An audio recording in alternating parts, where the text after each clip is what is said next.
मान के चलो आने वाले 15-20 दिन या 1 महीने 2 महीने में कभी अगर फ्यूल के प्राइसेस बढ़ने शुरू हुए और आपका मन करा सरकार की किसी पॉलिसी को क्रिटिसाइज करने का या फ्यूल प्राइसेस के बढ़ते दाम को क्रिटिसाइज करने का, आपने अपने इंस्टाग्राम के ऊपर, फेसबुक के ऊपर या किसी और ट्विटर हैंडल या एक्स हैंडल के ऊपर जाकर कुछ सरकार के अगेंस्ट लिखा, उस लिखने हुए पोस्ट के ऊपर, वीडियो के ऊपर, इमेज के ऊपर कुछ लाइक्स आ गए, कुछ कमेंट्स आ गए और वीडियो वो बहुत शेयर हो गई या इमेज बहुत शेयर हुई, वायरल हुई, तो अचानक से एक दिन उठ के आप ऐसा देख सकते हो कि वो वीडियो आपके चैनल से डिलीट कर दी गई।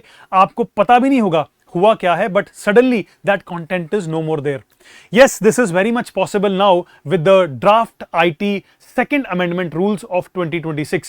इस वीडियो में डिटेल में चर्चा करेंगे कि टाइमलाइन क्या है ऐसे इवेंट्स की, कैसे ये अमेंडमेंट रूल्स की बातचीत हुई है, इसकी अमेंडमेंट को अंडरस्टैंड करेंगे, इसके साथ जुड़ते हुए कंसर्न्स को अंडरस्टैंड करेंगे, कॉन्स्टिट्यूशनल डायमेंशंस क्या है वो भी अंडरस्टैंड करेंगे और एक प्रैक्टिस क्वेश्चन भी देखेंगे कि GS3 इंटरनल सिक्योरिटी में या फिर पॉलिटी के अंदर किस प्रकार का एक सवाल IT अमेंडमेंट रूल्स को लेकर आ सकता है। सबसे पहले बातचीत यह भी करनी जरूरी है कि संविधान में, कॉन्स्टिट्यूशन में फंडामेंटल राइट है आप सबके पास, मेरे पास, हम सबके पास, हमारे पास freedom of speech and expression है, गारंटीड बाय आर्टिकल 19(1)(a), जो कि बोलता है कि मैं कुछ भी चाहूं मैं एक्सप्रेस कर सकता हूं अपने आप को, चाहे सरकार की पॉलिसी के अगेंस्ट, चाहे सरकार की पॉलिसी को सपोर्ट करते हुए।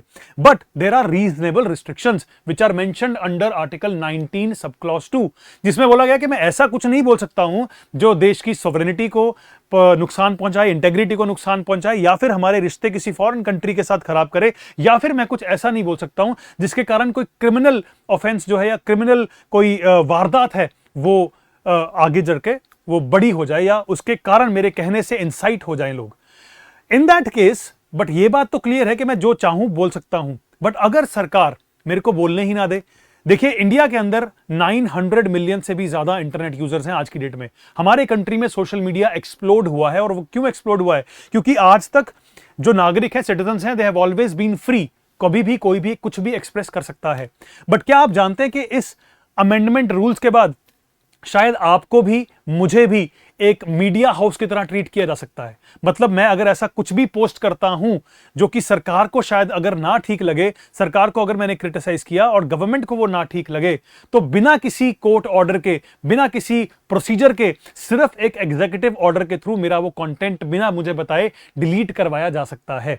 जी हां, इस वीडियो में ऐसे ही प्रावधानों की हम डिस्कशन करेंगे। It's a very important article. ये पॉलिटी के लिए, गवर्नेंस के लिए, इंटरनल सिक्योरिटी के लिए, मल्टीपल डायमेंशंस के लिए बड़ा इंपॉर्टेंट आर्टिकल है। हम एक मेंस का क्वेश्चन भी प्रैक्टिस करेंगे, तो वीडियो को एंड तक जरूर देखना।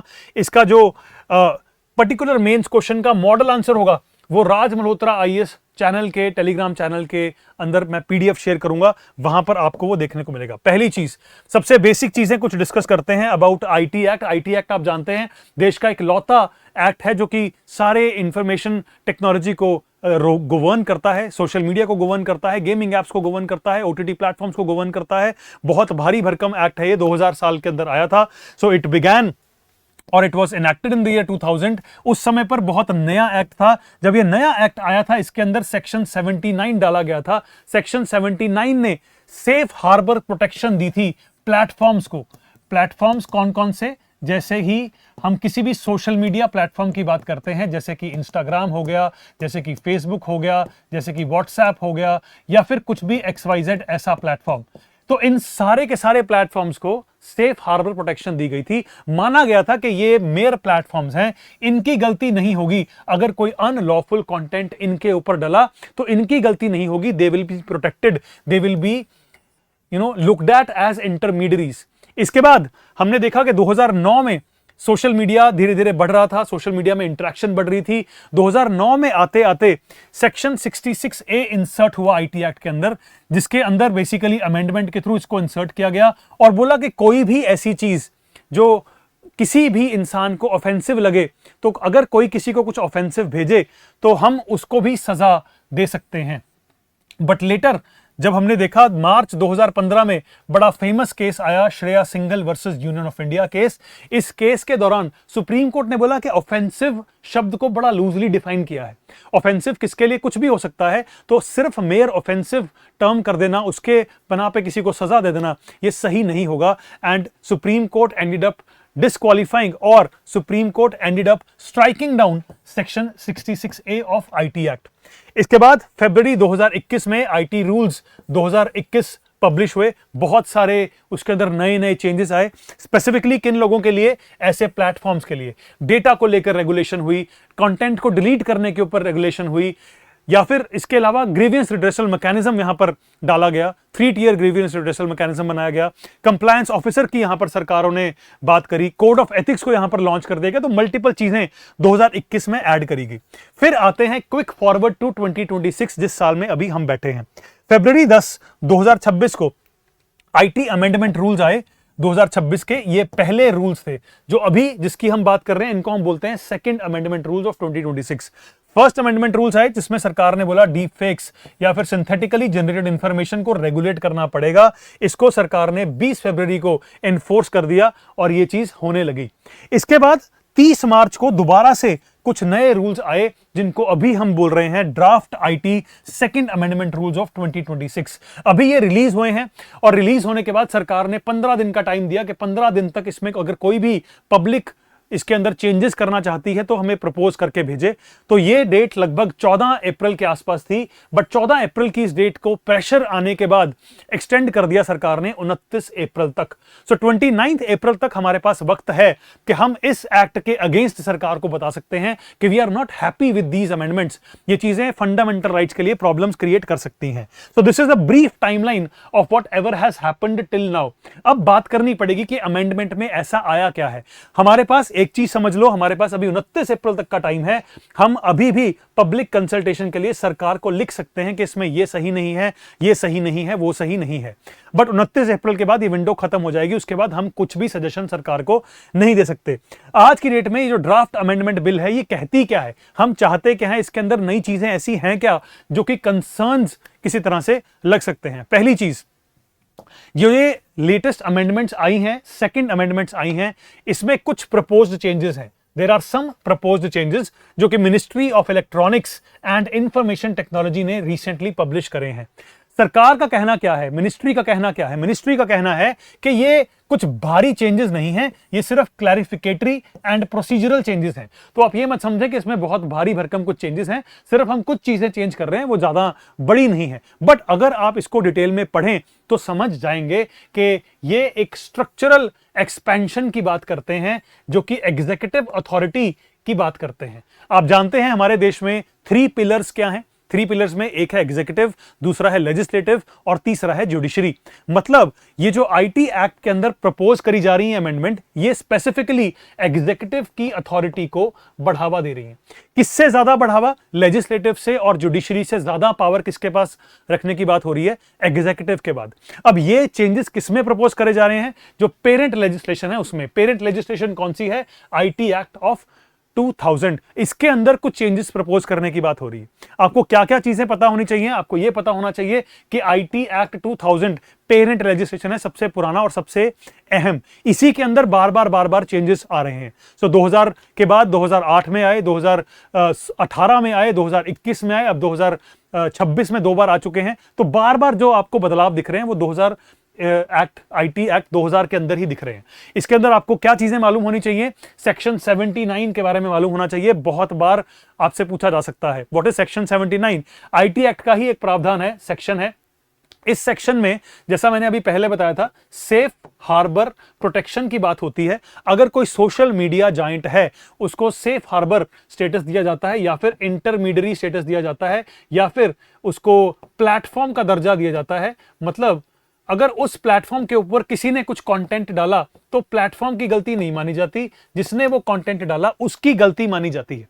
ये चीज आपको क्लियर पता होनी चाहिए। इसके अलावा एक सेक्शन 69A के बारे में आपको पता होना चाहिए। क्या है ये? एम्पावर करता है सरकार को, गवर्नमेंट को एम्पावर करता है कि अगर गवर्नमेंट ने किसी कंटेंट को डिलीट करवाना है, ब्लॉक करवाना है, तो सरकार ऑर्डर पास करके section 69A of IT act को यूज करके ऐसे ब्लॉकिंग ऑर्डर दे सकती है। बट यहां पर एक प्रोसीजर है जो कि लिस्टेड है। ऐसे नहीं कि किसी का भी मन किया, एग्जीक्यूटिव का मन किया तो डिलीट करवा दिया। देयर इज अ प्रोसीजर, उस प्रोसीजर को फॉलो करके ये आता है।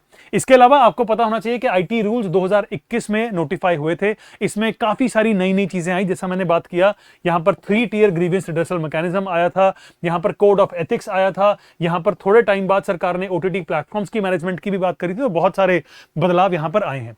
अब जो रिसेंट अमेंडमेंट की बात हो रही है, सेकेंड अमेंडमेंट जो है वो क्या है, वो इससे भी ज्यादा इंपॉर्टेंट है हमारे लिए जानना। देखिए, 2 चीजें हुई हैं 2026 में। पहले हुई फरवरी में और उसके बाद हुई मार्च में। फरवरी में क्या हुआ? फरवरी में सरकार ने पहला इस साल का फर्स्ट ड्राफ्ट लिखा। उस फर्स्ट ड्राफ्ट के अंदर सरकार ने बोला कि जितनी भी सिंथेटिकली जनरेटेड इंफॉर्मेशन है या फिर वो इंफॉर्मेशन जो एआई के थ्रू जनरेट हो रही है, चाहे वो डीप फेक्स हैं, चाहे वो एआई जनरेटेड कंटेंट है, ये जितने भी सोशल मीडिया प्लेटफॉर्म्स हैं, जितना भी सोशल मीडिया है, उनको अपने आप एफर्ट लगाना पड़ेगा ताकि वो ढूंढें कि ऐसा जो सिंथेटिकली जनरेटेड इंफॉर्मेशन है वो उनके अपने अपने प्लेटफॉर्म पे पड़ी हो और वो अपने आप ऐसी डिलीशंस करते रहें, रेगुलरली एआई कंटेंट को डिलीट करते रहें जिसके ऊपर भी मेंशन नहीं किया हुआ कि वो सिंथेटिकली जनरेटेड है। तो पहला प्रावधान फरवरी में देखने को मिला जब सोशल मीडिया प्लेटफॉर्म्स के ऊपर ये प्रेशर एक्सर्ट किया गया। उसके बाद दोबारा क्या देखा गया है? मार्च 2026 स्पेसिफिकली 30 मार्च को नए अमेंडमेंट्स प्रपोज करे हैं सरकार ने, जिसके अंदर मेजरली 3 रूल्स के अंदर चेंजेस देखने को मिल रहे हैं। अब ये चेंजेस क्या हैं? पहला चेंज है रूल नंबर 3 सब क्लॉज 4 के अंदर। इसमें क्या बोला गया है, क्या चेंज इंट्रोड्यूस किया जा रहा है? इसमें बोला गया है platforms must comply with all MeitY advisories. मतलब जो ministry of electronics and IT है, अगर वो कोई भी एडवाइजरी भेजे तो जितने भी प्लेटफॉर्म्स हैं उन सबको वो बात माननी पड़ेगी, कोई इफ एंड बट नहीं हो सकता। अगर कोई एसओपी है उसको मानना पड़ेगा, अगर कोई डायरेक्शन है जो दी जाती है उसको भी मानना पड़ेगा। अगर नहीं मानेंगे तो क्या होगा? अपना सेफ हार्बर प्रोटेक्शन इनके हाथ से निकल जाएगा, which is given under section 79 of IT act. पहला रूल समझ गए? यहां पर क्या बोल दिया? मेटी की एडवाइजरी आई, एसओपी आई या डायरेक्शन आई, वो माननी ही पड़ेगी सारी सोशल मीडिया जायंट्स को, नहीं तो सेफ हार्बर प्रोटेक्शन हाथ से निकल जाएगी। इसका मतलब अगर सेफ हार्बर प्रोटेक्शन नहीं हुई तो एफआईआर इनके अगेंस्ट भी होगी, इनकी भी सुनवाई होगी, इनके ऊपर भी केस दर्ज होगा। तो इनको हर चीज माननी पड़ेगी जो भी एग्जीक्यूटिव बोलेगी। तो यहां पर किसकी अथॉरिटी बढ़ गई? एग्जीक्यूटिव की अथॉरिटी बढ़ गई, मिनिस्ट्री की अथॉरिटी बढ़ गई, मिनिस्ट्री को चलाने वाला एग्जीक्यूटिव जिसकी अथॉरिटी यहां पर बढ़ गई।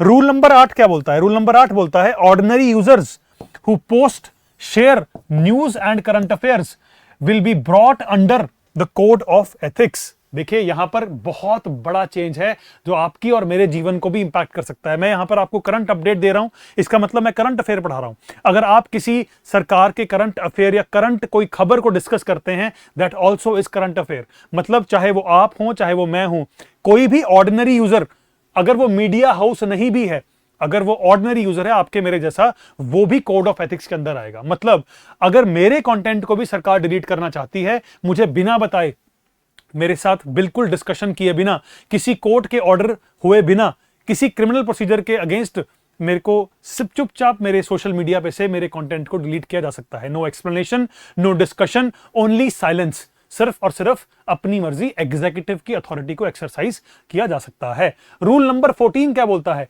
Inter departmental committee can now examine any matter referred by ministry of information and broadcasting. तो एक इंटर डिपार्टमेंटल कमेटी बन सकती है, वो देख सकती है अगर ministry of information and broadcasting को कोई चीज डिस्कस करनी है तो ये कमेटी खुद डिसाइड करेगी कौन इसका पार्ट होगा, कौन नहीं होगा, वो सरकार या एग्जीक्यूटिव ही डिसाइड करेगा। एक और बदलाव जो इसके थ्रू आया है, मेजर तो 3 रूल के चेंजेस हैं, चौथा बदलाव क्या लेके आने की बात हो रही है कि डेटा को रिटेन करना है कितने दिन के लिए? 180 दिन के लिए।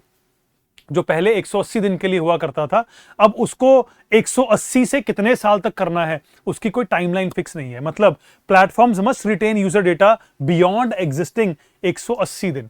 180 दिन से अब बियॉन्ड पोटेंशियली ईयर्स तक जा सकता है। कब तक डेटा रिटेन करना होगा इस पे कोई क्लैरिटी अभी फिलहाल नहीं है। इसका मतलब क्या है कि मेरा आपका डेटा अगर सरकार चाहती है तो सोशल मीडिया प्लेटफॉर्म को जितने लंबे समय तक सरकार बोलेगी वो डेटा बचा के रखना पड़ेगा। अब ये क्यों चाहिए होता है? डेटा हमें इसलिए चाहिए होता है क्योंकि इन्वेस्टिगेशंस करनी होती हैं। फॉर एग्जांपल मान के चलते हैं आज क्राइम हुआ, हो सकता है आज जो क्राइम हुआ उसकी प्लानिंग 5 साल पहले से चल रही थी, तो 5 साल तक का डेटा अगर होगा, 5 साल तक की कॉन्वर्सेशंस होगी, 5 साल तक का ट्रैक रिकॉर्ड अगर सरकार को चाहिए इन्वेस्टिगेशन पर्पस के लिए, तो सरकार ने बोला है वो सोशल मीडिया को मेंटेन करना पड़ेगा। इसमें कोई डिस्कशन नहीं है, करना पड़ेगा तो करना पड़ेगा। इन दैट सेंस इसमें कुछ कंसर्न्स हैं। अब वो कंसर्न्स क्या हैं? पहली बात, यहां पर श्रेया सिंघल केस, यहां पर पुट्टास्वामी जजमेंट, जो कि एक भारी भरकम जुडिशियल पैरामीटर्स हैं जिनके थ्रू हम देखते हैं कि राइट टू प्राइवेसी कैसा है। राइट टू प्राइवेसी की बात पुट्टास्वामी जजमेंट में हुई थी। श्रेया सिंघल केस में ऑफेंस की बात हुई, ऑफेंसिव मैसेजेस की बात हुई थी। इसके अलावा श्रेया सिंघल केस में यह भी बोला गया था कि अगर कोई भी चीज यहां से डिलीट होती है तो वो कोर्ट ऑर्डर से ही डिलीट होनी चाहिए। कोई भी चीज अगर कंटेंट सरकार डिलीट करवाती है तो वो कोर्ट का ऑर्डर होगा तभी डिलीट होगा। कहने का मतलब पहला कंसर्न क्या है, पार्लियामेंट के जो लॉज बनाए गए थे ये बेसिकली अब किसी काम के नहीं रहेंगे। Rule 3 sub clause 4 converts executive advisories विच वर previously non binding soft law into hard legal obligations. पहले भी ये चीजें सरकार करवाया करती थी, पहले भी एग्जीक्यूटिव ये सब चीजें एक्सरसाइज किया करता था, बट आज की डेट में इनकी भारी भरकम लीगल ऑब्लिगेशन है। तो अगर सोशल मीडिया अब ना करे, ना एग्जीक्यूटिव की बात माने, तो सीधा सीधा सेफ हार्बर प्रोटेक्शन सेक्शन 79 को हार्म कर सकता है। तो कोई सी सोशल मीडिया जाइंट ऐसा रिस्क नहीं लेगा, राइट। इसका मतलब लेजिस्लेटिव प्रोसेस की तो अब वेट करने की जरूरत ही नहीं है। लेजिस्लेटिव प्रोसेस का तो कोई काम ही नहीं रहा। आईटी एक्ट को इस प्रकार बदल दिया गया है कि एग्जीक्यूटिव के कहने से ही कंटेंट डिलीट हो जाएगा। This risks undermining the constitutional principle that delegated legislation must stay within the boundaries of its parent statute। इसके अलावा ओवर सेंसरशिप हो सकती है इससे। क्यों? क्योंकि अब पावर किसके हाथ में आ जाएगी? एग्जीक्यूटिव के हाथ में आ जाएगी। और अगर एग्जीक्यूटिव को लगता है कि मुझे ये चीज डिलीट करवानी है, इग्नोर करवानी है या फिर यहां से हटानी है, तो एग्जीक्यूटिव के ऑर्डर से ही डेटा आराम से डिलीट कर दिया जाएगा। इन दैट सेंस तो वाइड स्टेट हार्बर प्रोटेक्शन को इंश्योर करने के लिए सोशल मीडिया जॉइंट्स जो भी चीज एग्जीक्यूटिव बोलेगा आराम से रिमूव करना शुरू कर देगी, and causing it will cause over censorship rather than targeted moderation. तो आपने क्या बोलना है, मैंने क्या बोलना है, उस हद तक भी सरकारें जा सकती हैं, एग्जीक्यूटिव्स जा सकते हैं। This will have a chilling effect on the idea of free speech. हम बात करते हैं आर्टिकल 19 1 और ए में, जिसमें हम बोलते हैं freedom of speech and expression that will be directly undermined. अब हर चीज जो होगी उसकी ऑब्लिगेशंस होंगी। जो भी मुझे बोलना है मैं सोच के बोलूंगा, ताकि ऐसा ना हो मैं सरकार के अगेंस्ट कुछ बोल बैठूं और फिर वो सरकार उसको सेंसर कर दे, डेटा को डिलीट कर दे। मैं उस चक्करों से डरूंगा and my free speech will be hampered. Data retention क्या होगा? अब डेटा रिटेंशन में कुछ क्लियर नहीं है। 180 दिन का डेटा था पहले, आज की डेट में वो बढ़ गया है। अब जितना डेटा बढ़ गया है हमें नहीं पता क्या सरकार उस डेटा को मैनेज ढंग से कर पाएगी, सोशल मीडिया कंपनीज क्या उस डेटा को अच्छे से मैनेज कर पाएंगी। ऐसा तो नहीं कहीं सोशल मीडिया कंपनीज के ऊपर भी अटैक होने लगे और हमारा डेटा गया, end of the day it will be our loss. Data breaches हो सकते हैं और सारी परेशानियां से हमें गुजरना पड़ सकता है। बहुत कम कंसल्टेशन पीरियड दिया गया था, सिर्फ 15 दिन का, और 15 दिन का ये जो समय है अब 29 अप्रैल को खत्म हो जाएगा। उसके बाद हम कुछ नहीं चेंज करवा पाएंगे इस पर्टिकुलर अमेंडमेंट के अंदर। तो टाइम पीरियड बहुत कम दिया। ये सारे अंडरलाइंग कंसर्न्स हैं। तो जब आप इस आर्टिकल को पढ़ते हो, वैसे तो मैं रिकमेंड करूंगा कि अब ये सारी अंडरस्टैंडिंग लेने के बाद आर्टिकल को अब दोबारा से एक बार पढ़ना, नजर मारना, आपको एक एक शब्द उस आर्टिकल का समझ आएगा क्या क्या इंपॉर्टेंट है। अगर हम पॉलिटी पर्सपेक्टिव से देखें तो पॉलिटी पर्सपेक्टिव से article 19(1)(a freedom of speech and expression important हो जाता है।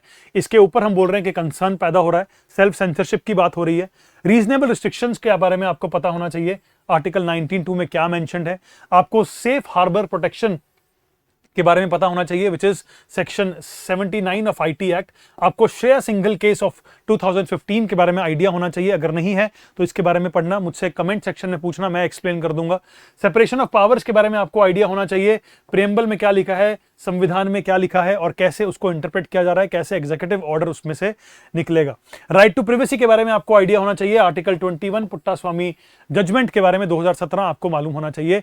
विद दिस इंटायर आर्टिकल ये सब चीजें दोबारा सरफेस हो जाती हैं, आपको इन सब के बारे में नॉलेज होनी चाहिए। प्रैक्टिस क्वेश्चन, एक क्वेश्चन लिख के देखना, अगर आपको मेंस में सवाल आता है कि digital platforms are both a tool for national security and a space for free speech. ठीक है जी, डिजिटल प्लेटफॉर्म्स एक टूल है नेशनल सिक्योरिटी के लिए, एट द सेम टाइम एक स्पेस प्रोवाइड करते हैं सिटीजंस को फ्री स्पीच के लिए। In light of the draft IT amendment rules 2026, examine how India should balance these two competing needs.